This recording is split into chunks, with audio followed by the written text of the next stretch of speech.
நீலம்மா, என்ன பண்ணுறேன்னு கொஞ்சம் சொல்லலாம். அம்மா கோவப்படக்கூடாதுன்னு நினைக்கிற சாமி, முடியல சாமி.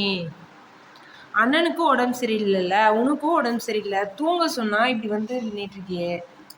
கொஞ்ச நேரம் நான் வேற எந்த வேலையும் பார்க்கக்கூடாதா ஒன்று விட்டுட்டு? ஆ, ஃப்ரிட்ஜு லாக் பண்ணி தான் வச்சுருந்தேன், எப்படியோ திறந்து மறந்து விட்டுட்டேன் நான் உங்ககிட்ட. நான் அமைதியாக பேசுறதுனால எனக்கு கோவம் இல்லைன்னு நினச்சேன் வியல். வியல், எதுக்கு சிரிச்சிட்டு இருக்க? பல்ல காட்டாத. கோவமா வருது அம்மாவுக்கு. அடி போட போகிறேன் இப்போ எழுந்து வெளியே வரலனா. வா குளிக்கலாம். அம்மாவை டென்ஷன் பண்ணாத சாமி, அம்மாவில் முடியல. வா சாமி. அடி வாங்க போகிற இப்போ நீ எழுந்து வரலனா? அடிக்கிட்டா மண்ணை சிரிக்கிறான் பாரு, உன்னை அடிக்கிட்டான்னு கேட்டா. வா வெளியே வா.